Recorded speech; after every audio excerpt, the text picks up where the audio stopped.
Good morning, students. All are welcome to another class of management concept and principles. Today, we are discussing about the chapter controlling. We know that the controlling is the last and most function of management. Let's move the details class.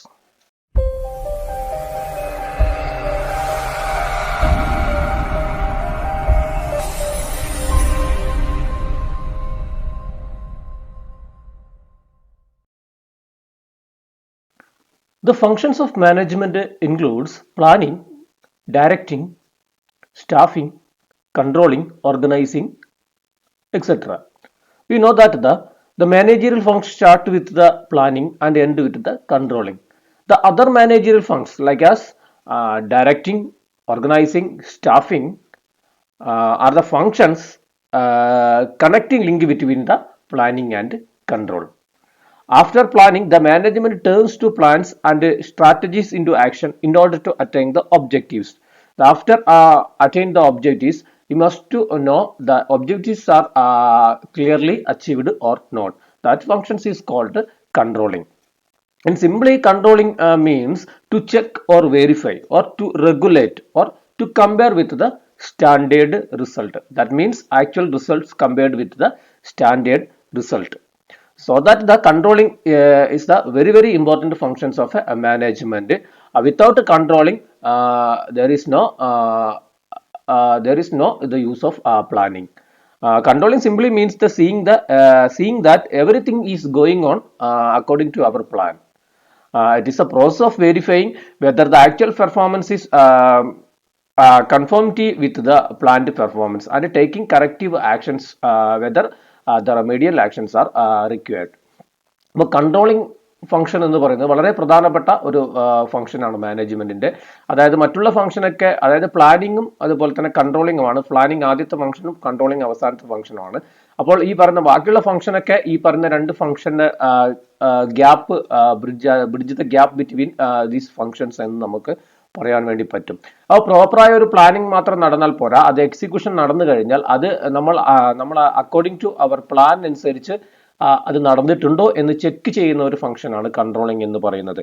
അതുകൊണ്ട് തന്നെ simply ഇത് പറഞ്ഞു കഴിഞ്ഞാൽ everything is going according to our plans. To check everything is going according to our plan. നമ്മൾ plan ചെയ്തതുപോലെയാണോ എല്ലാ കാര്യങ്ങളും നടന്നത്, അല്ലെങ്കിൽ compare with the actual performance with the standard, അതാണോ ഇവിടെ നടക്കുന്നത് എന്നുള്ളതാണ് കൺട്രോളിംഗ് എന്ന് പറയുന്ന ഫംഗ്ഷൻ. ഇതൊരു എന്താ പറയണ്ടേ, ഈ ഒരു ഫംഗ്ഷൻ ഉണ്ടെങ്കിൽ മാത്രമേ ബാക്കി എല്ലാ ഫംഗ്ഷന്റെ ഇഫക്റ്റീവ്നെസ് നമുക്ക് കിട്ടുകയുള്ളൂ എന്ന് നമുക്ക് പറയാൻ വേണ്ടി പറ്റും.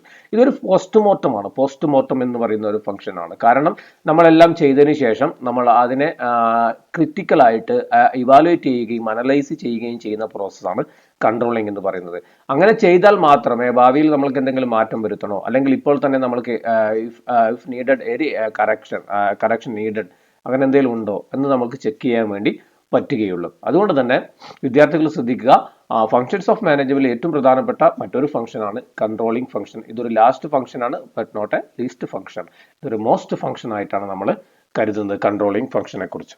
ഓക്കെ, നമുക്ക് അതിന്റെ വിശദ വിവരങ്ങൾ നോക്കാം. Then controlling is the process through which the management ensure that the actual performance conforms to the planned performance. അപ്പോൾ കൺട്രോളിംഗ് എന്ന് പറയുന്ന പ്രക്രിയ എന്ന് പറയുന്നത് മാനേജ്മെന്റ് എൻഷുർ ചെയ്യുകയാണ് actual performance confirms to the planned performance. നമ്മൾ ആക്ച്വൽ പെർഫോമൻസും നമ്മുടെ പ്ലാൻഡ് പെർഫോമൻസും തമ്മിൽ കമ്പയർ ചെയ്യുന്ന ആ ഒരു പ്രോസസ്സിനെയാണ് നമ്മൾ കൺട്രോളിംഗ് എന്ന് പറയുന്നത്. ഇനി നമ്മൾക്ക് അവിടെ എന്തെങ്കിലും തരത്തിലുള്ള കറക്റ്റീവ് മെഷേഴ്സ് വേണമെങ്കിൽ അത് എടുക്കുകയും ചെയ്യുന്ന ഒരു പ്രോസസ്സിനെയാണ് കൺട്രോളിംഗ് എന്ന് പറയുന്നത്. നമ്മൾ ചിലപ്പോൾ നമ്മുടെ പ്ലാൻ ചെയ്തത് ഇതായിരിക്കും, ഇതാണ് സ്റ്റാൻഡേർഡ് എന്ന് പറയുന്നത്, സ്റ്റാൻഡേർഡ് പെർഫോമൻസ് അല്ലെങ്കിൽ പ്ലാൻഡ് വൺ എന്ന് പറയുന്നത്, ഇത് ആക്ച്വൽ വൺ. അപ്പം നമുക്ക് ഇവിടെ കമ്പാരിസൺ നടത്താം. നമ്മൾ പ്ലാൻ ചെയ്ത അത്രത്തോളം ആക്ച്വലിൽ വന്നിട്ടില്ല, അപ്പോൾ ഇവിടെ ചില പ്രശ്നങ്ങളുണ്ട്. അപ്പം നമ്മൾ അവിടെ അത് എന്താണ് find out the deviations between standard and planned. അപ്പം സ്റ്റാൻഡേർഡ് ആൻഡ് ആക്ച്വൽ അല്ലെങ്കിൽ പ്ലാൻഡ് ആൻഡ് ആക്ച്വൽ. അപ്പോൾ അതിനനുസരിച്ച് നമ്മൾ എന്താണ് ഡീവിയേഷൻ വന്നിട്ടുള്ളത്, എവിടെയാണ് ഡീവിയേഷൻ വന്നിട്ടുള്ളത്, അതിന്റെ what are the causes for this deviations, അതൊക്കെ നമ്മൾ കണ്ടുപിടിക്കുകയും അതിനനുസരിച്ച് നമ്മളുടെ പ്ലാൻ ചിലപ്പോൾ മാറ്റേണ്ടി വരും, അതല്ലെങ്കിൽ അതിനനുസരിച്ച് കറക്റ്റീവ് ആക്ഷൻസ് എടുക്കേണ്ടി വരും. അപ്പോൾ simply controlling is the process through which the management ensure that the actual performance confirms to the planned performance or ensure അല്ലെങ്കിൽ comparing between the planned performance with the actual performance. അതാണ് controlling എന്ന് പറയുന്ന ഒരു പ്രോസസ്സിനെ നമുക്ക് പറയാനുള്ളത്. Then controlling discovers the deviation from the result expected. Controlling നമ്മൾ ചിലപ്പോൾ നമുക്ക് അതിൽ നിന്ന് നമുക്ക് എന്തൊക്കെ ഡീവിയേഷൻ ആണ് വന്നിട്ടുള്ളത് എന്ന് നമുക്ക് കണ്ടുപിടിക്കാൻ വേണ്ടി പറ്റും. നമ്മൾ എന്താണ് എക്സ്പെക്ട് ചെയ്യുന്നത്, അതിലേക്ക് എത്തിയിട്ടുണ്ടോ, അല്ലെങ്കിൽ എത്തിയിട്ടില്ലെങ്കിൽ എന്തൊക്കെ കാരണങ്ങൾ കൊണ്ടാണ് അതിലേക്ക് എത്താത്തത് എന്നീ പറയുന്ന കാരണങ്ങളൊക്കെ നമുക്ക് കൺട്രോളിംഗ് ഫംഗ്ഷനിലൂടെ നമുക്ക് കണ്ടുപിടിക്കാൻ പറ്റും. കണ്ടുപിടിക്കൽ മാത്രമല്ല, കണ്ടുപിടിക്കുകയും അതിന് കറക്റ്റ് ആയിട്ടുള്ള കറക്റ്റീവ് ആക്ഷൻസ് അല്ലെങ്കിൽ കറക്റ്റീവ് മെഷേഴ്സ് എടുക്കുകയും ചെയ്യുന്നത് കൂടിയാണ് കൺട്രോളിംഗ് എന്ന് പറയുന്ന function. It also identifies the reasons for deviations and suggests suitable action to avoid their recurrence in future. അപ്പോൾ ഞാൻ പറഞ്ഞു, കൺട്രോളിംഗ് എന്നത് കണ്ടുപിടിക്കൽ മാത്രമല്ല, what are the reasons for deviation കണ്ടുപിടിക്കൽ മാത്രമല്ല, and also suggests suitable actions to avoid this deviations in future. വീണ്ടും അത് എന്താ പറയണ്ടേ, വീണ്ടും ആ ഡീവിയേഷൻ ഇല്ലാതിരിക്കാൻ വേണ്ടി ഫ്യൂച്ചറിലേക്ക് നമുക്ക് അതെങ്ങനെ നമുക്ക് അതിനെ തരണം ചെയ്യാമെന്നുള്ള കറക്റ്റീവ് ആക്ഷൻസ് കൂടി എടുക്കലാണ് കൺട്രോളിംഗ് എന്ന് പറയുന്ന പ്രോസസ്സ് എന്ന് പറയുന്നത്. ദെൻ നമുക്ക് ഡെഫിനിഷൻ നോക്കാം. തിയോ ഹൈമാനും വില്യം സ്കോട്ടും പറഞ്ഞ ഒരു ഡെഫിനിഷൻ ഉണ്ട്. Controlling is the process which checks performance against standards. It make sure that organisational goals and objects are met.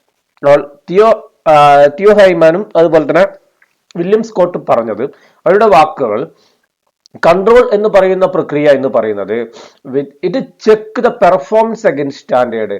നമ്മുടെ സ്റ്റാൻഡേർഡും അതുപോലെ തന്നെ നമ്മുടെ ആക്ച്വൽ പെർഫോമൻസും തമ്മിൽ ചെക്ക് ചെയ്യുന്ന ഒരു പ്രോസസ്സിനെയാണ് കൺട്രോളിംഗ് എന്ന് പറയുന്നത്. അതുപോലെ തന്നെ ഇറ്റ് മേക്ക് ഷുവർ ദാറ്റ് നമ്മൾ അവിടെ ഉറപ്പ് വരുത്തണം ഓർഗനൈസേഷണൽ ഗോൾ അല്ലെങ്കിൽ ഒബ്ജക്റ്റീവ്സ് നമ്മൾ അച്ചീവ് ചെയ്തിട്ടുണ്ടോ എന്നുള്ളത്.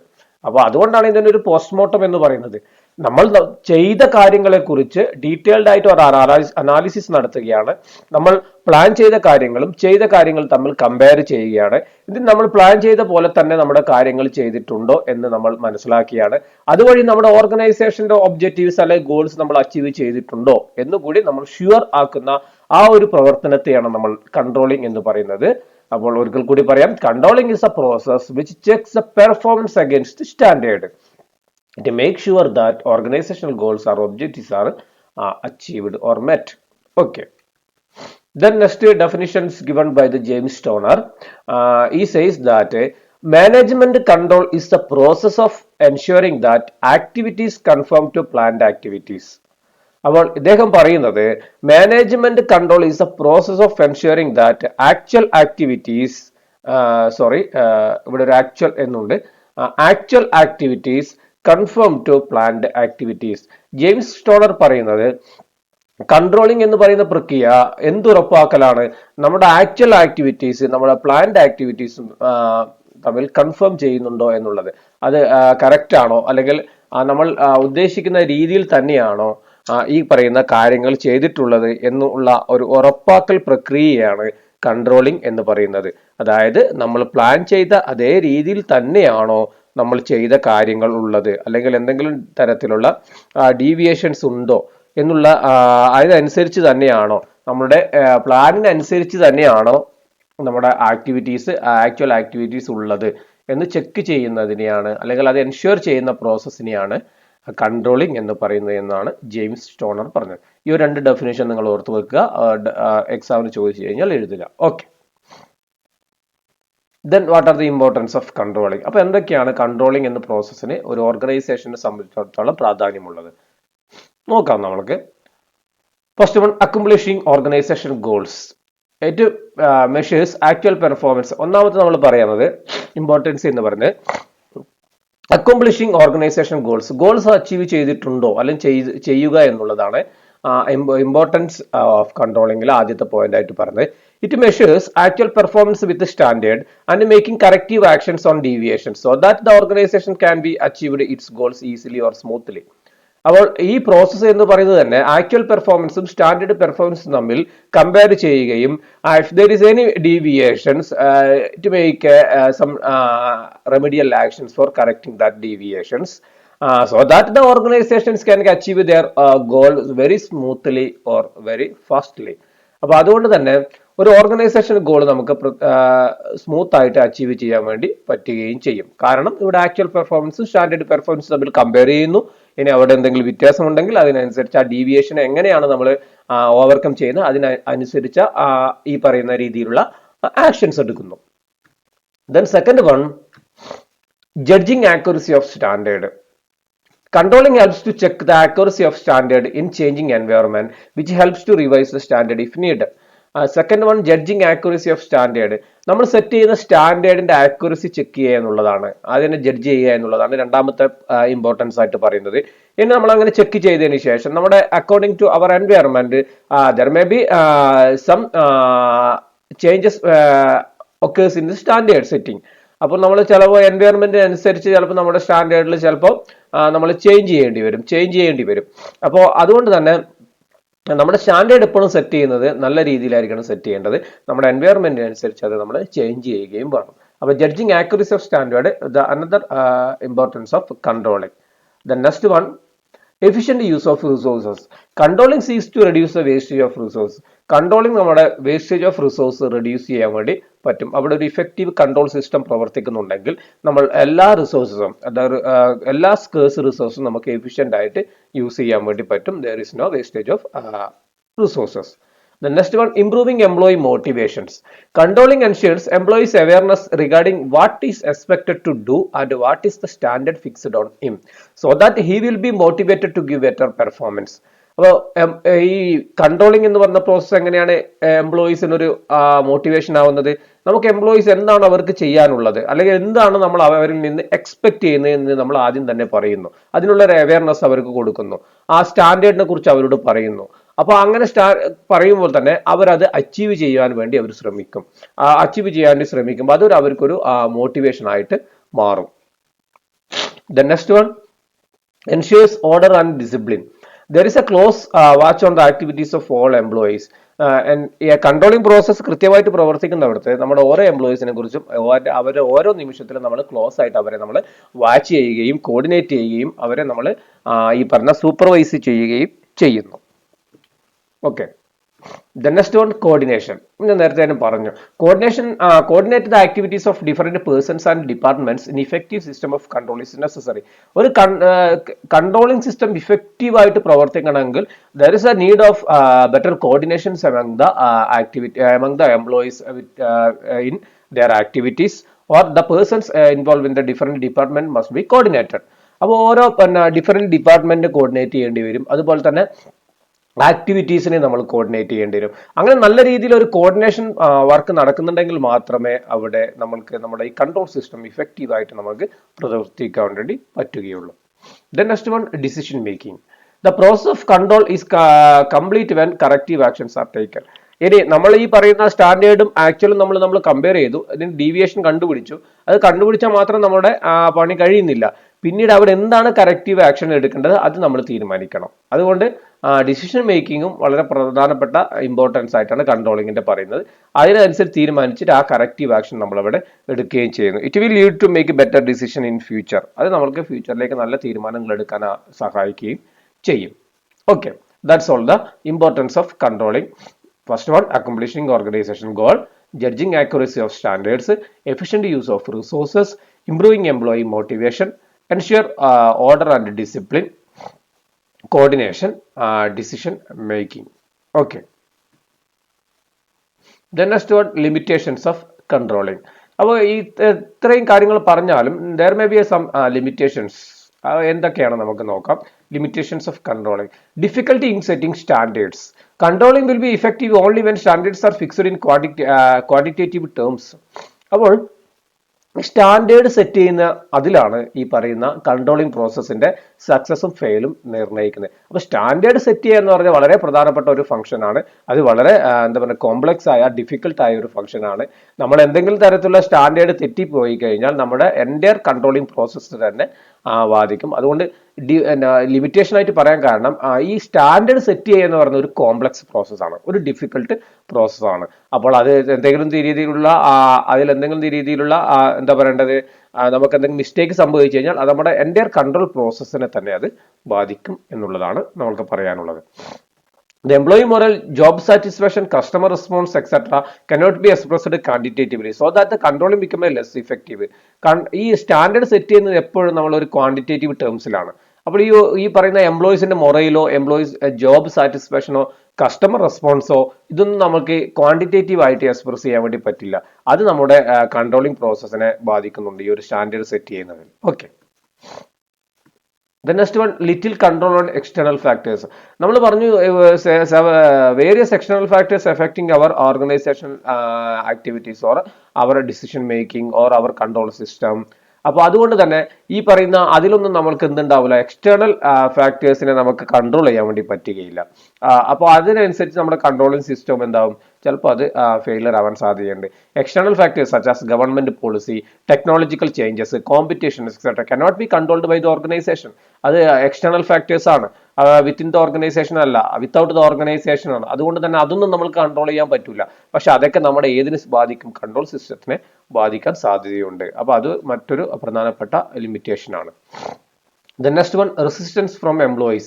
നമ്മൾക്കറിയാം employees may oppose the control measures taken by the firm because they may feel that it will be reduce their freedom. അതായത് എംപ്ലോയീസിൽ നിന്ന് എന്താ പറയണ്ടേ ഈ ഒരു റെസിസ്റ്റൻസ് ഉണ്ടാവാം ഈ ഒരു കൺട്രോൾ സിസ്റ്റത്തിനെ കുറിച്ച്. എന്താ കാരണം, അത് അവരുടെ ഫ്രീഡം കുറക്കുന്നു എന്നുള്ളൊരു തോന്നൽ അവർക്ക് ഉണ്ടാവാം. കാരണം നമ്മൾ ഒരു സ്റ്റാൻഡേർഡ് സെറ്റ് ചെയ്ത് അത് അത്ര വർക്ക് ചെയ്യണം എന്നൊക്കെ പറയുമ്പോൾ അത് അവരുടെ ഫ്രീഡത്തിനെ ബാധിക്കും എന്നുള്ള ഒരു തോന്നൽ അവർക്ക് ഉണ്ടാവാം. അതുകൊണ്ട് തന്നെ എംപ്ലോയീസിന്റെ ഭാഗത്തുനിന്നുള്ള എതിർപ്പാണ് മറ്റൊരു ലിമിറ്റേഷൻ ആയിട്ട് നമ്മൾക്ക് പറയുന്നത്, റെസിസ്റ്റൻസ് ഫ്രം എംപ്ലോയീസ്. നമ്മൾ ചിലപ്പോൾ കൺട്രോൾ സിസ്റ്റത്തിന്റെ പ്രകാരമായിട്ട് നമ്മൾ CCTV, punching system, feedback call ഇതൊക്കെ വെക്കുമ്പോൾ സാധാരണ രീതിയിൽ അവിടുത്തെ എംപ്ലോയീസ് എന്ത് ചെയ്യാറുണ്ട്, അത് റെസിസ്റ്റ് ചെയ്യാറുണ്ട്. Because they feel that it will reduce their freedom. Okay. The limitations of controlling. Next one, costly affair. ഇതൊരു കോസ്റ്റ്ലി പ്രോസസ്സാണ് കൺട്രോളിംഗ്. ഒരു ഇഫക്റ്റീവ് കൺട്രോൾ സിസ്റ്റം പ്രവർത്തിക്കണമെങ്കിൽ ഒരു കോസ്റ്റ്ലി പ്രോസസ്സാണ്. Small organisation cannot be afford to install an effective control system as it is very costly. ഒരു ചെറിയ രീതിയിലുള്ള small organisation ഒന്നും അവർക്ക് ഇത് അഫോർഡ് ചെയ്യാൻ പറ്റില്ല. കാരണം ഇതൊരു കുറച്ചും കൂടി പണച്ചെലവുള്ള ഒരു കാര്യമാണ് ഒരു കൺട്രോൾ സിസ്റ്റം പ്രവർത്തിക്കുക എന്നുള്ളത്. അതുകൊണ്ട് തന്നെ അത് വൺ ഓഫ് ദ അനദർ അല്ലെങ്കിൽ വൺ ലിമിറ്റേഷൻസ് ഓഫ് കൺട്രോളിംഗ്. അപ്പോൾ നമ്മൾ limitations of controlling, difficulty in setting standard, little control in external factors, resistance from employees, costly affair, ഇതൊക്കെയാണ്. Okay. Next I would like to talk about the relationship between planning and controlling. Relationship between planning and controlling. നമ്മൾ പറഞ്ഞു ഈ പ്ലാനിങ്ങും controlling എന്നാണ്. Planning is the first function and controlling is the last functions. All other functions is A functions bridge the gap between planning and controlling. അപ്പോൾ ഈ പറയുന്ന പ്ലാനിങ്ങും കൺട്രോളിങ്ങും ആണ് ആദ്യത്തെയും അവസാനത്തെയും ഫംഗ്ഷൻ. അപ്പോൾ ഇത് വളരെ പ്രധാനപ്പെട്ട കാര്യമാണ്. ഈ പ്ലാനിങ്ങും കൺട്രോളിംഗ് എന്ന് പറയുന്നത് ഒരു നാണയത്തിന്റെ ഇരുവശങ്ങളാണെന്ന് നമുക്ക് പറയാം.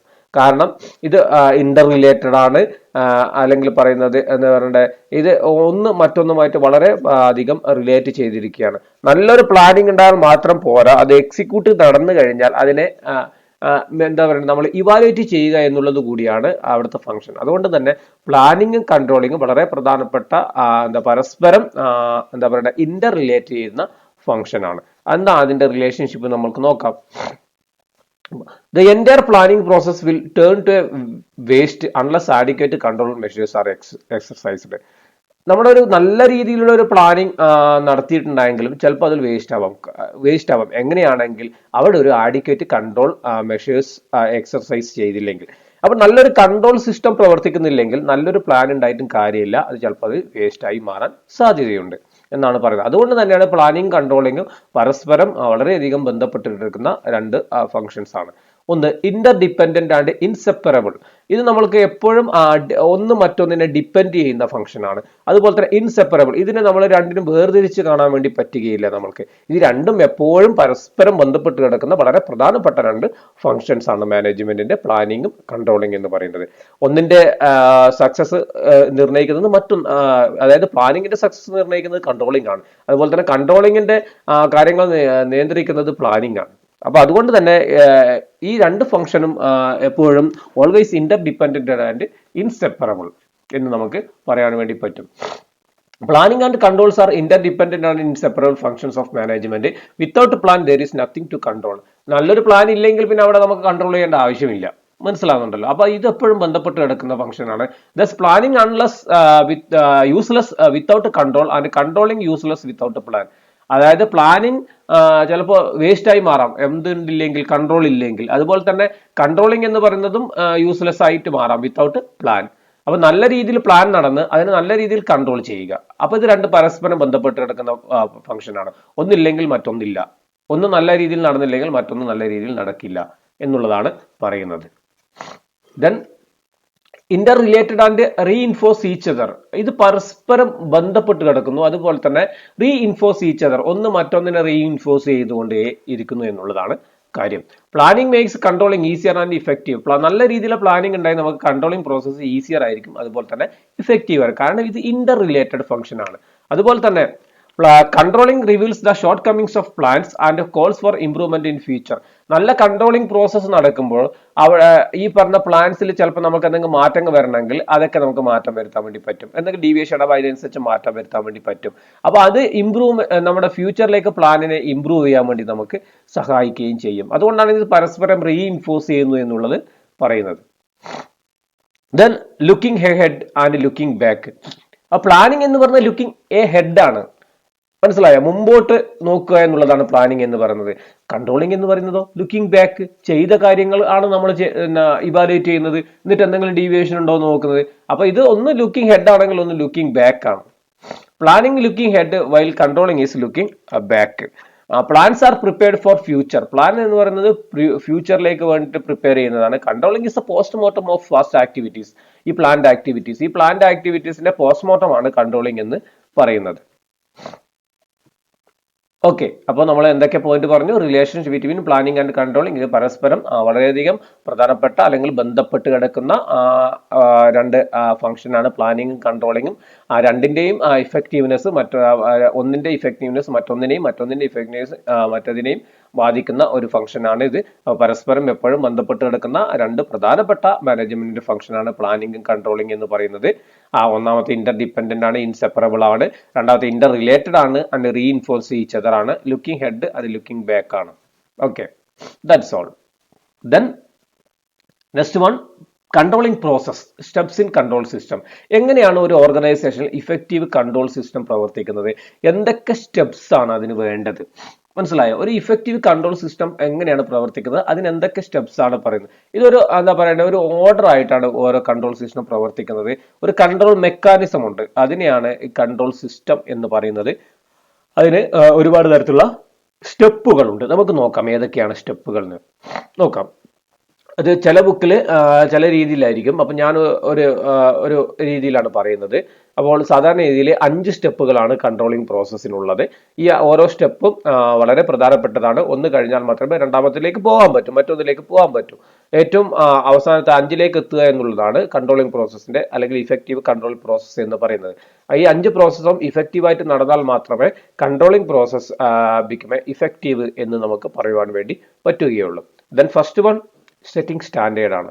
ആദ്യത്തെ സ്റ്റെപ്പ് എന്ന് പറയുന്നത് സെറ്റിംഗ് സ്റ്റാൻഡേർഡ് ആണ്. രണ്ടാമത്തത് മെഷർമെന്റ് ഓഫ് ആക്ച്വൽ പെർഫോമൻസ് ആണ്. Third one, comparison of actual performance ആണ്. Then analysing deviation. Then next one, taking corrective actions. And feedback. Feedback is not a step for controlling process, but it included in the 5th step. Okay, feedback is very important elements in every control system process. Okay. നമുക്ക് ഓരോന്നായിട്ട് നോക്കാം. First step എന്ന് പറഞ്ഞാൽ setting performance standard. നമ്മൾക്കറിയാം control system എന്ന് പറയുന്നത് തന്നെ എന്ത് ചെയ്യുന്നു, to comparison between the standard performance with actual performance ആണ്. അപ്പൊ അവിടെ നമുക്ക് ആദ്യം ചെയ്യേണ്ടത് നമുക്കൊരു സ്റ്റാൻഡേർഡ് സെറ്റ് ചെയ്യുക എന്നുള്ളതാണ്. ഒരു കൺട്രോൾ സിസ്റ്റത്തിന്റെ ഏറ്റവും പ്രധാനപ്പെട്ട സ്റ്റെപ്പാണ് സെറ്റിംഗ് സ്റ്റാൻഡേർഡ് എന്ന് പറയുന്നത്. നമ്മൾ സ്റ്റാൻഡേർഡ് സെറ്റ് ചെയ്യുമ്പോൾ നമ്മൾ എല്ലാ കാര്യങ്ങളും നോക്കിക്കൊണ്ട് അവിടെ നല്ല രീതിയിൽ സ്റ്റാൻഡേർഡ് നമുക്ക് സെറ്റ് ചെയ്യാൻ പറ്റിയിട്ടില്ലെങ്കിൽ നമ്മൾ എൻ്റയർ കൺട്രോൾ സിസ്റ്റത്തിനെ തന്നെ അതിന്റെ റിസൾട്ടിനെ തന്നെ അത് ബാധിക്കും. അതുകൊണ്ട് സെറ്റിംഗ് സ്റ്റാൻഡേർഡ് എന്ന് പറയുന്നത് വളരെ പ്രധാനപ്പെട്ട ഒരു ഫംഗ്ഷൻ ആണ്. കറക്റ്റ് ആയിട്ട് നമ്മൾ ഒരുപാട് ഫാക്ടേഴ്സ് ഒക്കെ ഇവാലുവേറ്റ് ചെയ്തുകൊണ്ട് വേണം നമ്മൾ ഒരു സ്റ്റാൻഡേർഡ് സെറ്റ് ചെയ്യാൻ. അപ്പൊ ഒന്നാമത്തെ സ്റ്റെപ്പ് എന്ന് പറയുന്നത് setting performance standard. To achieve the goal, standards of performance have determined planning itself. പ്ലാനിങ്ങിൽ തന്നെ നമ്മൾ ഈ പറഞ്ഞ സ്റ്റാൻഡേർഡ് സെറ്റ് ചെയ്യുകയും ചെയ്യും. അത് ക്വാണ്ടിറ്റേറ്റീവ് സ്റ്റാൻഡേർഡ് ഉണ്ടാവാം, ക്വാളിറ്റേറ്റീവ് സ്റ്റാൻഡേർഡ് ഉണ്ടാവാം. രണ്ട് തരത്തിലാണ് സ്റ്റാൻഡേർഡ്. ക്വാണ്ടിറ്റേറ്റീവ് സ്റ്റാൻഡേർഡ് എന്ന് പറഞ്ഞാൽ standard must be concentrate concrete and tangible form. Standard must be concrete and tangible form which make evaluation process easily. Quantitative standard ആണ് നമുക്ക് evaluation process ഈസി ആയിരിക്കും. ഇതൊരു ടാഞ്ചിബിൾ ഫോമിലാണ്. അതായത് ഇപ്പോൾ cost of production four 1 unit rupees 100 എന്ന് പറയുന്ന ഒരു ക്വാണ്ടിറ്റേറ്റീവ് സ്റ്റാൻഡേർഡ് ആണ്. അവിടെ നമുക്ക് ഇൻ ടേംസ് ഓഫ് മണി ഉണ്ട്, അല്ലെങ്കിൽ in terms of measures in terms of മണിയാണ്. ഇതൊരു ടാഞ്ചിബിൾ ഫോമാണ്. അതുകൊണ്ട് തന്നെ നമുക്ക് ഇവാലുവേഷൻ പ്രോസസ്സ് വളരെ ഈസി ആയിരിക്കും. നമുക്ക് അതിനനുസരിച്ച് തന്നെ ഇവാലുവേറ്റ് ചെയ്യാൻ പറ്റും. അതുപോലെ തന്നെ ക്വാളിറ്റേറ്റീവ് സ്റ്റാൻഡേർഡും ഉണ്ട്. Standards can also be intangible form. Intangible form ആണെങ്കിൽ, സ്റ്റാൻഡേർഡ് ഇൻടാഞ്ചിബിൾ ഫോം ആണെങ്കിൽ അതിനെയാണ് ക്വാളിറ്റേറ്റീവ് സ്റ്റാൻഡേർഡ് എന്ന് പറയുന്നത്. അതായത് the result expected from the training programme. ഒരു ട്രെയിനിങ് പ്രോഗ്രാം നടത്താൽ അതിൽ നിന്ന് കിട്ടുന്ന റിസൾട്ട് എന്തായിരിക്കും, അതൊരു ക്വാളിറ്റേറ്റീവ് ആണ്. അവിടെ ഒരു ക്വാണ്ടിറ്റേറ്റീവ് അല്ല, അത് ക്വാളിറ്റേറ്റീവ് ആണ്. അതായത് loyalty of workers satisfaction level, അതുപോലെ തന്നെ improving motivation level of employees, ഇതെല്ലാം ആണ് നമ്മുടെ ക്വാളിറ്റേറ്റീവ് സ്റ്റാൻഡേർഡ് എന്ന് പറയുന്നത്. ഇത് ചിലപ്പോൾ നമ്മൾക്ക് നമ്മുടെ ഈ it cannot be measures in terms of money. നമുക്ക് ഇതിനനുസരിച്ച് അല്ലെങ്കിൽ മണി അനുസരിച്ചല്ല, മണി അതുപോലെ തന്നെ നമുക്കൊരു ക്വാണ്ടിറ്റി അനുസരിച്ച് അത് മെഷർ ചെയ്യാൻ വേണ്ടി പറ്റുകയില്ല. അത് ഒരു ക്വാളിറ്റേറ്റീവ് ഫാക്ടേഴ്സ് ആയിട്ടാണ് പറയുന്നത്. Okay, then controlling process. Next step measurement of actual performance. അപ്പൊ നമ്മൾ ആദ്യം എന്താ ചെയ്തത്, സെറ്റിംഗ് ദ സ്റ്റാൻഡേർഡ് പെർഫോമൻസ്. ആദ്യം നമ്മൾ സ്റ്റാൻഡേർഡ് സെറ്റ് ചെയ്തു. അതിനുശേഷം നമ്മൾ ആക്ച്വൽ പെർഫോമൻസ് എന്താണ് നടന്നിട്ടുള്ളത് എന്നുള്ളത് നമ്മൾ മെഷർ ചെയ്യാൻ പോവുകയാണ്. Actual performance each activities in terms of quality and quantity should be measured. നമ്മൾ ക്വാളിറ്റിക്കും ക്വാണ്ടിറ്റിക്കും അനുസരിച്ച് നമ്മുടെ ആക്ച്വൽ പെർഫോമൻസ് നമ്മൾ എന്ത് ചെയ്യുന്നു, മെഷർ ചെയ്യാൻ പോവുകയാണ്. അങ്ങനെ മെഷർ ചെയ്യുന്ന അതാണ് രണ്ടാമത്തെ സ്റ്റെപ്പായിട്ട് പറയുന്നത്. അപ്പോൾ മനസ്സിലായല്ലോ, ആദ്യം സ്റ്റാൻഡേർഡ് സെറ്റ് ചെയ്തു, രണ്ടാമത്തെ measurement of actual performance. Then third, അങ്ങനെ അത് കഴിഞ്ഞ് കഴിഞ്ഞാൽ നമ്മൾ അടുത്ത് ചെയ്യാൻ പോകുന്ന തേർഡ് സ്റ്റെപ്പ് എന്ന് പറയുന്നത് എന്ത് ചെയ്യുന്നു, comparison of actual performance with standard. ഈ ആക്ച്വൽ പെർഫോമൻസും നമ്മൾ ആദ്യം സെറ്റ് ചെയ്ത സ്റ്റാൻഡേർഡ് പെർഫോമൻസുമായിട്ട് ഈ ഒരു ആക്ച്വൽ പെർഫോമൻസ് നമ്മൾ എന്ത് ചെയ്യുന്നു, കമ്പയർ ചെയ്യുന്നു. അത് തമ്മിൽ നമ്മൾ കമ്പയർ ചെയ്യുന്നു. Comparison of actual performance with standard reveals the deviation between actual and desired result. അപ്പോൾ നമുക്ക് അവിടെ എന്തെങ്കിലും തരത്തിലുള്ള, if there is any deviation, എന്തെങ്കിലും തരത്തിലുള്ള ഡീവിയേഷൻസ് ഉണ്ടോ, എന്താണ് സംഭവിച്ചിട്ടുള്ളത് എന്ന് കുറിച്ച് നമുക്ക് വിശദമായിട്ടൊരു വിവരം തന്നെ കിട്ടും. ഓക്കെ, അപ്പോൾ മൂന്നാമത്തെ സ്റ്റെപ്പ് അതാണ്. ദെൻ നാലാമത്തെ സ്റ്റെപ്പ് അനലൈസിങ് ഡീവിയേഷൻ. അപ്പോൾ ഒന്ന് നമ്മൾ സ്റ്റാൻഡേർഡ് സെറ്റ് ചെയ്തു, രണ്ടാമത് ആക്ച്വൽ പെർഫോമൻസ് ആയി, മൂന്നാമത്തെ അത് തമ്മിൽ കമ്പയർ ചെയ്തു, നമ്മൾ ഡീവിയേഷൻസ് എന്താണെന്നൊക്കെ മനസ്സിലാക്കി. ഇനി നാലാമത്തെ സ്റ്റെപ്പിൽ പറയുന്നത് ഈ ഡീവിയേഷൻസ് ഡീറ്റെയിൽഡ് ആയിട്ട് അനലൈസ് ചെയ്യണം. അത് ഓരോ ഈച്ച് ആൻഡ് എവറി എലമെന്റും എന്തുകൊണ്ടാണ് അങ്ങനെ വരാനുള്ള കാരണം അത് നമ്മൾ കൃത്യമായിട്ട് ഈ ഒരു ഡീവിയേഷന്റെ ചിത്രമൊക്കെ കൊടുത്തിട്ടുണ്ട്, എല്ലാം ഇങ്ങോട്ട് പോകുമ്പോൾ ഇതൊരു ഡീവിയേഷൻ ആണ്. അപ്പോൾ അതിനെ നമ്മൾ വിശദമായിട്ട് നമ്മൾ എന്ത് ചെയ്യുന്നു, അതിനെ ആ ഡീവിയേഷനെ നമ്മൾ എന്ത് ചെയ്യുന്നു, അനലൈസ് ചെയ്യുകയാണ്. എന്തൊക്കെയാണ് അതിന്റെ കോഴ്സ്, എന്തൊക്കെയാണ് കോഴ്സസ്, ഇനി എന്താണ് നമുക്ക് ചെയ്യാൻ പറ്റുക എന്നുള്ളതിനെ കുറിച്ച് വിശദമായിട്ട് നമ്മൾ അനലൈസ് ചെയ്യുന്നു. അതാണ് നാലാമത്തെ step. The extent of deviation and causes of such deviations are to be found out. നമ്മൾ അതിനെ കൃത്യമായിട്ട് അതിനെ കീറി മുറിച്ചുകൊണ്ട് നമ്മൾ അതിനെ ഓരോ കാര്യങ്ങളും നമ്മൾ എന്ത് ചെയ്യുന്നു, അനലൈസ് ചെയ്യുന്നു. It is important to ascertain whether deviations are within the expected range. നമ്മൾ അത് എക്സ്പെക്റ്റഡ് റേഞ്ചിനനുസരിച്ചാണോ ഡീവിയേറ്റ് ചെയ്തിട്ടുള്ളത്, അല്ലെങ്കിൽ എങ്ങനെയാണ് ഡീവിയേഷൻ നടന്നിട്ടുള്ളത് എന്ന് പറയുന്ന കാര്യങ്ങൾ വിശദമായിട്ട് നമ്മളത് ആക്കുന്നു. Deviations in key areas of business require urgent attention. അതുപോലെ തന്നെ വളരെ പ്രധാനപ്പെട്ട കാര്യങ്ങളിലാണ് ഈ ഡീവിയേഷൻ സംഭവിച്ചിട്ടുണ്ടെങ്കിൽ അത് പെട്ടെന്ന് തന്നെ നമ്മളത് തിരുത്തേണ്ടതുണ്ട്. അല്ലെങ്കിൽ നമ്മുടെ എൻ്റയർ ഓർഗനൈസേഷന്റെ ഗോളിനെ തന്നെ നമുക്ക്, അല്ലെങ്കിൽ ഒബ്ജക്റ്റീവിനെ തന്നെ അത് ബാധിക്കും. അപ്പോൾ അതിനനുസരിച്ച് നമ്മൾ കാര്യങ്ങൾ നീക്കേണ്ടതാണ്. അപ്പോൾ മെത്തേഡ്സ് ഓഫ് അനലൈസിങ് ഡീവിയേഷൻസ് ഉള്ളത് ഒന്ന് ക്രിട്ടിക്കൽ പോയിന്റ് കൺട്രോൾ ആണ്. ക്രിട്ടിക്കൽ പോയിന്റ് കൺട്രോൾ എന്ന് പറഞ്ഞാൽ control measures should be focused on key result area which are critical in the success for organisation. അതായത് ഒരു ഓർഗനൈസേഷന്റെ സക്സസിനെ അല്ലെങ്കിൽ ഒബ്ജക്റ്റീവിനെ പ്രധാനമായും ബാധിക്കുന്ന ഏരിയയിൽ അല്ലെങ്കിൽ പ്രധാനമായും ബാധിക്കുന്ന ഫാക്ടേഴ്സിലാണോ ഡീവിയേഷൻ നടന്നിട്ടുള്ളത് അത് മെഷർ ചെയ്യുന്നതിനാണ് ക്രിട്ടിക്കൽ പോയിന്റ് കൺട്രോൾ എന്ന് പറയുന്നത്. The control measures should be focused on key result area. നമ്മുടെ റിസൾട്ടിനെ, നമ്മുടെ ഒബ്ജക്റ്റീവിനെ ബാധിക്കുന്ന ഒരുപാട് കീ ഏരിയ ഉണ്ടാവും. ആ ഏരിയനെ കൃത്യമായിട്ട് നമ്മൾ ഫോക്കസ് ചെയ്യുകയാണ്, അതിനെ മെഷർ ചെയ്യുകയാണെങ്കിൽ അതിനെ ക്രിട്ടിക്കൽ പോയിന്റ് കൺട്രോൾ എന്നാണ് പറയുന്നത്. അത് ഒരു ഓർഗനൈസേഷന്റെ സക്സസിനെ ബാധിക്കുന്ന കാര്യമാണ്. അതുകൊണ്ട് തന്നെ ഒരു ഓർഗനൈസേഷന്റെ സക്സസിനെ ബാധിക്കുന്ന ഏറ്റവും പ്രധാനപ്പെട്ട കാര്യങ്ങളെക്കുറിച്ച് നമ്മൾ അതിനെ ഫോക്കസ് ചെയ്തുകൊണ്ട് അതിനെ മെഷർ ചെയ്യുന്നതിനെയാണ് ക്രിട്ടിക്കൽ പോയിന്റ് കൺട്രോൾ എന്ന് പറയുന്നത്. ക്രിട്ടിക്കൽ പോയിന്റ് കൺട്രോൾ എന്ന് പറയുന്നത് അതായത് 5% increase in labour cost in serious matter than 20% increase in postal charges. ഈ പറയുന്ന കാര്യങ്ങളൊക്കെ നമ്മൾ അതിനനുസരിച്ച് നമ്മൾ മെയിൻറ്റെയിൻ ഇത് ചെയ്യും. ദെൻ അതുപോലെ തന്നെ management by exception, control by exception അല്ലെങ്കിൽ മാനേജ്മെന്റ് ബൈ എക്സെപ്ഷൻ എന്ന് പറയും. അതായത് all deviations need not be brought into the attention of top management. എല്ലാ ഡീവിയേഷനും നമ്മൾ ടോപ്പ് മാനേജ്മെന്റിന്റെ ശ്രദ്ധയിൽപ്പെടുത്തേണ്ട ആവശ്യമില്ല. അതിൽ ചില അപ്രധാനമായ ഡീവിയേഷൻസ് ഉണ്ടാകാം, അത് നമ്മൾക്ക് തന്നെ അതിനെ കറക്റ്റീവ് ചെയ്യാം. അല്ലാതെ എല്ലാ മാറ്റേഴ്സിനും വളരെ പ്രധാനപ്പെട്ടതാണെങ്കിൽ നേരത്തെ പറഞ്ഞ പോലെ തന്നെ അത് ഫോക്കസ് ചെയ്യണം. അല്ലാതെ ചെറിയ രീതിയിലുള്ള ഡീവിയേഷൻസ് ആണ്, അത് നമ്മൾക്ക് തന്നെ എംപ്ലോയീസിനെ തന്നെ തിരുത്താൻ അല്ലെങ്കിൽ ലോവർ ലെവലിലെ എംപ്ലോയീസിനെ തിരുത്താൻ പറ്റുന്നുണ്ടെങ്കിൽ അതനുസരിച്ച് തിരുത്തുക. എല്ലാം നമ്മൾ ടോപ്പ് മാനേജ്മെന്റിന്റെ ശ്രദ്ധയിൽപ്പെടുത്തണം എന്നുള്ളതില്ല. അതാണ് മാനേജ്മെന്റ് എക്സെപ്ഷൻ അല്ലെങ്കിൽ കൺട്രോൾ ബൈ എക്സെപ്ഷൻ എന്ന് പറയുന്നത്. Only those deviations which seem exceptionally high and which cannot be easily solved with lower level management alone should be reported to the top management. അപ്പോൾ lower level മാനേജ്മെന്റിന് തിരുത്താൻ പറ്റാത്ത പറയുന്ന അല്ലെങ്കിൽ കാര്യങ്ങൾ മാത്രമേ, ഡീവിയേഷൻ മാത്രമേ ടോപ്പ് ലെവൽ മാനേജ്മെന്റിനെ അറിയിക്കേണ്ടതുള്ളൂ, അല്ലെങ്കിൽ സിഗ്നിഫിക്കന്റ് ആയ ഡീവിയേഷൻസ് മാത്രമേ ടോപ്പ് ലെവൽ മാനേജ്മെന്റിനെ അറിയിക്കേണ്ടതുള്ളൂ. Okay, then next step taking corrective actions.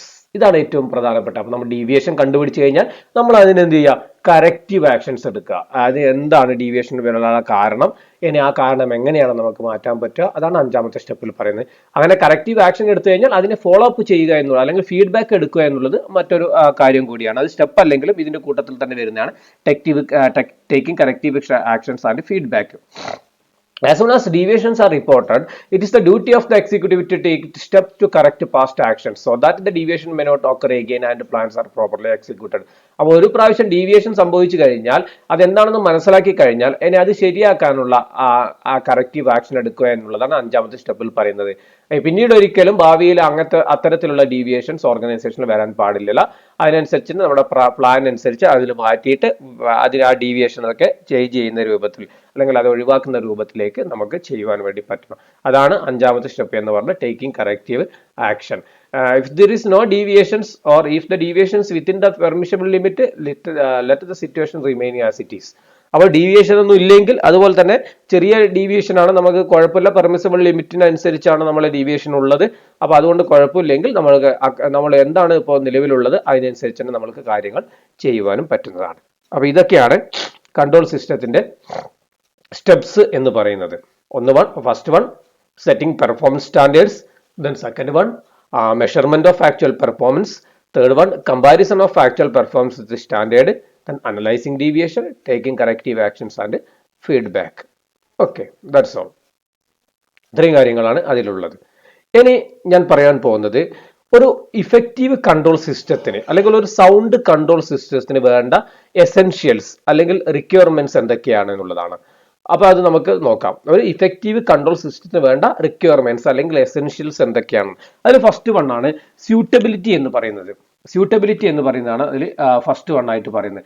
Suitability എന്ന് പറയുന്നത് the control system should be suitable to the organisation. ഓരോ ഓർഗനൈസേഷനും അവരുടേതായ നാച്ചുർ അല്ലെങ്കിൽ അവരുടേതായ സൈസ് ഉണ്ടാവും, അവരുടേതായ പ്രത്യേകതകൾ ഉണ്ടാവും. ആ ഓരോ പ്രത്യേകതകളും അനുസരിച്ചും അവർക്ക് യോജിക്കുന്ന കൺട്രോൾ സിസ്റ്റം മാത്രമേ അവർ ഉപയോഗിക്കാൻ വേണ്ടി പാടുകയുള്ളൂ. അല്ലെങ്കിൽ അങ്ങനെ സ്യൂട്ടബിൾ ആയത് മാത്രമേ യൂസ് ചെയ്യാൻ പാടുള്ളൂ. എന്നാൽ മാത്രമേ അത് ഇഫക്റ്റീവ് ആവും. നോക്കാം, control system should B designed after considering the nature of organisation. അപ്പോൾ നമ്മൾ ഒരു കൺട്രോൾ സിസ്റ്റം ഡിസൈൻ ചെയ്യുമ്പോൾ നമ്മൾ കൺസിഡർ ചെയ്യേണ്ട ഫാക്ടേഴ്സ് ഒന്ന് nature of organisation, size of organisation, functions of department within the organisation. ഈ പറയുന്ന എല്ലാ കാര്യങ്ങളും ഫോക്കസ് ചെയ്തുകൊണ്ട് വേണം നമ്മൾ ഒരു കൺട്രോൾ സിസ്റ്റം ഒരു ഓർഗനൈസേഷനിൽ നമ്മൾ ഉണ്ടാക്കാൻ വേണ്ടിയിട്ട്. ആ കൺട്രോൾ സിസ്റ്റം ആ ഒരു ഓർഗനൈസേഷന്റെ സ്യൂട്ടബിൾ ആവുന്നതായിരിക്കണം, അല്ലെങ്കിൽ വെറുതെ വേസ്റ്റ് ആകും നമ്മുടെ സമയവും അതുപോലെ തന്നെ ഈ ഒരു ഫംഗ്ഷനും. Hence every organisation should be develop suitable control system that serve specific needs. ഓരോ ഓർഗനൈസേഷനും അവരുടെ സ്പെസിഫിക് നീഡ്സ് അനുസരിച്ച് അവർക്ക് ആവശ്യമുള്ള കൺട്രോൾ സിസ്റ്റമാണ് നോക്കേണ്ടത്. അപ്പോൾ ഒരു കൺട്രോൾ സിസ്റ്റം നമ്മൾ ഓർഗനൈസേഷൻ ഉപയോഗിക്കുമ്പോൾ വെദർ ഇറ്റ് ഈസ് സ്യൂട്ടബിൾ എന്ന് നമ്മൾ നോക്കുക. The next one, prompt reporting. The control system should be able to report deviation promptly. പെട്ടെന്ന് തന്നെ ഡീവിയേഷൻസ് നമ്മൾ റിപ്പോർട്ട് ചെയ്യുന്ന രൂപത്തിലായിരിക്കണം. അത് ഉണ്ടായെങ്കിൽ മാത്രമേ കൺട്രോൾ സിസ്റ്റം എഫിഷ്യന്റ് ആണ് എന്ന് പറയാൻ പറ്റൂ. ഒരു ഡീവിയേഷൻ നടന്നു കഴിഞ്ഞാൽ ഒരു 2-3 കൊല്ലം കഴിഞ്ഞിട്ടാണ് റിപ്പോർട്ട് ചെയ്യുന്നതിന് ഒരു കാര്യമില്ല. അപ്പോൾ പ്രോംപ്റ്റ് റിപ്പോർട്ടിംഗ് എന്ന് പറഞ്ഞാൽ one of the important requirements or essential of effective control system. Because നമ്മൾ ഒരു സംഭവത്തിൽ ഒരു ഡീവിയേഷൻ നടന്നു കഴിഞ്ഞാൽ അത് അപ്പോൾ തന്നെ റിപ്പോർട്ട് ചെയ്യുക, അതിനനുസരിച്ച് കറക്റ്റീവ് ആക്ഷൻസ് എടുക്കുക. Then third one, forward looking. Control system and immediately should be future oriented. The manager should become aware of the problems likely to confirm them in future. In short, it should be directed towards for future. Control system എന്ന് പറയുന്ന ഒരു forward looking ആയിരിക്കണം. ഭാവിയിലും ഇത് വരാൻ സാധ്യതയുണ്ട്. അതുകൊണ്ട് തന്നെ ഇപ്പോൾ തന്നെ അതിന്റെ കാര്യങ്ങളൊക്കെ നമ്മൾ റെഡിയാക്കുകയും വേണം. അതുകൊണ്ട് ഒരു ഫോർവേഡ് ലുക്കിംഗ് ആയിരിക്കണം ഏതൊരു കൺട്രോൾ സിസ്റ്റം എന്ന് പറയുന്നത്. Then next one, objective. ഏതൊരു കൺട്രോൾ സിസ്റ്റത്തിനും അതിൻ്റെതായ ഒരു ഒബ്ജക്റ്റീവ് ഉണ്ടായിരിക്കണം. അല്ലെങ്കിൽ അത് വെറുതെ ഇങ്ങനെ ചെയ്യുന്ന പോലെയാവും. അപ്പോൾ കൃത്യമായിട്ട് ഒബ്ജക്റ്റീവ് ഉണ്ടായെങ്കിൽ മാത്രമേ കൺട്രോൾ സിസ്റ്റം ഇഫക്റ്റീവ് ആണ് എന്ന് നമുക്ക് പറയാൻ വേണ്ടി പറ്റും. അതുപോലെ തന്നെ അത് ആക്യുറേറ്റ് ആയിരിക്കണം. അതുപോലെ തന്നെ അവിടെ സെറ്റ് ചെയ്യുന്ന സ്റ്റാൻഡേർഡ് അറ്റൈനബിൾ ആയിരിക്കണം. വെറുതെ ഒരു സ്റ്റാൻഡേർഡ് സെറ്റ് ചെയ്തുകൊണ്ട് കാര്യമില്ല, അത് നമുക്ക് അറ്റൈൻ ചെയ്യാൻ പറ്റുന്നതായിരിക്കണം. അപ്പോൾ ഈ പറയുന്ന കാര്യങ്ങളൊക്കെ ഉണ്ടായിരിക്കണം. അതുപോലെ തന്നെ സ്പെസിഫിക് ഒബ്ജക്റ്റീവും ഉണ്ടായിരിക്കണം. Then next one, flexibility. നമ്മുടെ കൺട്രോൾ സിസ്റ്റം എപ്പോഴും ഫ്ലെക്സിബിൾ ആയിരിക്കണം. കാരണം നമ്മുടെ ചേഞ്ചസിനനുസരിച്ചും എൻവയറമെന്റിനനുസരിച്ച് നമ്മുടെ കൺട്രോൾ സിസ്റ്റം നമുക്ക് എന്ത് ചെയ്യാൻ പറ്റണം, ചേഞ്ച് ചെയ്യാൻ വേണ്ടി പറ്റുകയും ചെയ്യണം. ഓക്കെ, അതാണ് മറ്റൊരു പ്രധാനപ്പെട്ട റിക്വയർമെന്റ് ആയിട്ട് പറയുന്നത്. Then next one, economical. നമ്മുടെ കൺട്രോൾ സിസ്റ്റം ഇക്കണോമിക്കൽ ആയിരിക്കണം. അങ്ങനെ പറഞ്ഞു കഴിഞ്ഞാൽ എന്താ, the benefits derived from the control system should be more than the cost involved in it. ഒരു കൺട്രോൾ സിസ്റ്റത്തിന്റെ കിട്ടുന്ന ബെനിഫിറ്റ് എന്ന് പറയുന്നത് ആ കൺട്രോൾ സിസ്റ്റം ഓർഗനൈസേഷനിൽ പ്രവർത്തിക്കാൻ ആവശ്യമായ കോസ്റ്റിനേക്കാൾ കൂടുതലായിരിക്കണം. മനസ്സിലായി? ഇക്കണോമിക്കൽ ആയിരിക്കണം. അതായത് നമ്മുടെ കോസ്റ്റ് ബെനിഫിറ്റ് അനാലിസിസ്, നമ്മൾ പണ്ട് പഠിച്ച കോസ്റ്റ് ബെനിഫിറ്റ് അനാലിസിസ്, അതായത് ഒരു പ്രവർത്തനം നമ്മൾ ചെയ്യുമ്പോൾ ആ പ്രവർത്തനത്തിനുള്ള കോസ്റ്റ് എന്ന് പറയുന്നത് കോസ്റ്റിനേക്കാൾ കൂടുതലായിരിക്കണം ആ പ്രവർത്തനത്തിൽ നിന്ന് നമുക്ക് കിട്ടുന്ന ബെനിഫിറ്റ് എന്ന് പറയുന്നത്. അതാണ് എക്കണോമിക്കൽ എന്ന് പറയുന്നത്. അപ്പോൾ ഒരു കൺട്രോൾ സിസ്റ്റം ഓർഗനൈസേഷനിൽ പ്രവർത്തിക്കാൻ ആവശ്യമായ കോസ്റ്റിനേക്കാൾ കൂടുതലായിരിക്കണം ആ കൺട്രോൾ സിസ്റ്റം വഴി ഓർഗനൈസേഷന് കിട്ടുന്ന ബെനിഫിറ്റ് എന്ന് പറയുന്നത്. ദെൻ നെക്സ്റ്റ് വൺ, സിമ്പിൾ ആയിരിക്കണം. കൺട്രോൾ സിസ്റ്റം കോംപ്ലക്സ് ആവാൻ പാടില്ല, അതൊരു സിമ്പിൾ ആയിരിക്കണം. എങ്കിൽ മാത്രമേ നമുക്ക് അത് അണ്ടർസ്റ്റാൻഡ് ചെയ്യാനും അത് നമ്മുടെ ഓർഗനൈസേഷനിൽ ഇംപ്ലിമെന്റ് ചെയ്യാനും സാധിക്കുകയുള്ളൂ. Then remedial action. Effective control system need only detect deviations but also subject to practical corrective actions or solution. Control system എന്ന് പറയുന്നത് നമ്മൾ ഡീവിയേഷൻ കണ്ടുപിടിക്കുക മാത്രമല്ല, അതൊരു ഇഫക്റ്റീവ് കൺട്രോൾ സിസ്റ്റം ആണെന്ന് പറയാൻ പറ്റില്ല. അവിടെ എന്തായിരിക്കണം, അതിനാവശ്യമായ കറക്റ്റീവ് ആക്ഷൻസ്, അതായത് റെമഡിയൽ ആക്ഷൻ എന്താണ് ചെയ്യേണ്ടത് അതിനനുസരിച്ചുള്ള അതും കൂടി സജസ്റ്റ് ചെയ്യുക എന്നുള്ളതാണ് ഒരു ഇഫക്റ്റീവ് കൺട്രോൾ സിസ്റ്റത്തിനെ കൊണ്ട് ഉദ്ദേശിക്കുന്നത്. അതുപോലെ തന്നെ മോട്ടിവേഷൻ ഉണ്ടായിരിക്കണം. A good control system should be motivate people to achieve higher performance. എപ്പോഴും ഒരു ഗുഡ് കൺട്രോൾ സിസ്റ്റം ഓർഗനൈസേഷനിലെ എംപ്ലോയീസിനെ മോട്ടിവേറ്റ് ചെയ്യണം, അവരുടെ പെർഫോമൻസ് വർദ്ധിപ്പിക്കാൻ വേണ്ടി മോട്ടിവേറ്റ് ചെയ്യണം. Then next one, exception principle. Exception principle ഞാൻ നേരത്തെ പറഞ്ഞ മാനേജ്മെന്റ് ബൈ എക്സെപ്ഷൻ ആണ്. ഒരു നല്ലൊരു control system exception principle follow ചെയ്യുന്നതായിരിക്കണം. അങ്ങനെ പറഞ്ഞു കഴിഞ്ഞാൽ അർത്ഥം only significant deviations from standards required to top management attentions. It may be reported to the top level management. Significant ആയ ഡീവിയേഷൻ മാത്രമേ ടോപ്പ് ലെവൽ മാനേജ്മെന്റിന് റിപ്പോർട്ട് ചെയ്യേണ്ടതുള്ളൂ. അല്ലാതെ തരത്തിലുള്ള ലോവർ ലെവൽ മാനേജ്മെന്റിന് തന്നെ ആ കാര്യങ്ങൾ തീർക്കേണ്ടതാണ്. അതാണ് എക്സെപ്ഷൻ പ്രിൻസിപ്പിൾ എന്ന് പറയുന്നത്. Then next one, acceptability.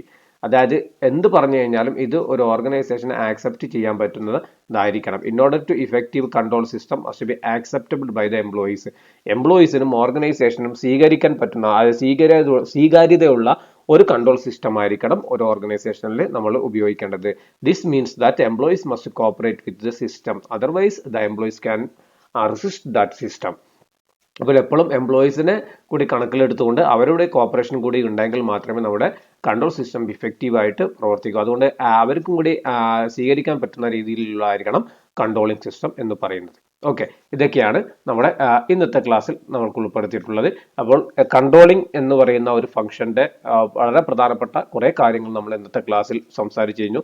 ഈ ഒരു ചാപ്റ്ററിൽ ഇത്രമാത്രം കാര്യങ്ങളേ ഉള്ളൂ. അപ്പോൾ നമ്മൾ എന്താണ് കൺട്രോൾ സിസ്റ്റം എന്ന് പറഞ്ഞു, അതിന്റെ ഫീച്ചേഴ്സ് അല്ലെങ്കിൽ അതിന്റെ ഇമ്പോർട്ടൻസ് പറഞ്ഞു, നമ്മൾ അതിന്റെ ലിമിറ്റേഷൻസ് പറഞ്ഞു. അതുപോലെ തന്നെ ഒരു കൺട്രോൾ സിസ്റ്റത്തിന് വേണ്ട സ്റ്റെപ്സ് അല്ലെങ്കിൽ മെക്കാനിസം എന്താണെന്ന് പറഞ്ഞു. അതുപോലെ തന്നെ ഒരു കൺട്രോൾ സിസ്റ്റത്തിന് വേണ്ട എസെൻഷ്യൽസ് എന്താണ് റിക്വയർമെന്റ്സ് അല്ലെങ്കിൽ എസെൻഷ്യൽ എന്താണെന്ന് പറഞ്ഞു. ഇത്രയും കാര്യങ്ങളാണ് നമ്മുടെ ഈ ഒരു ചാപ്റ്ററിലുള്ളത്. അപ്പോൾ ഈ ഒരു ചാപ്റ്റർ ഇതോടുകൂടി കഴിയുകയാണ്. അപ്പോൾ ഇതിന്റെ നോട്ട് നിങ്ങൾ തയ്യാറാക്കുക.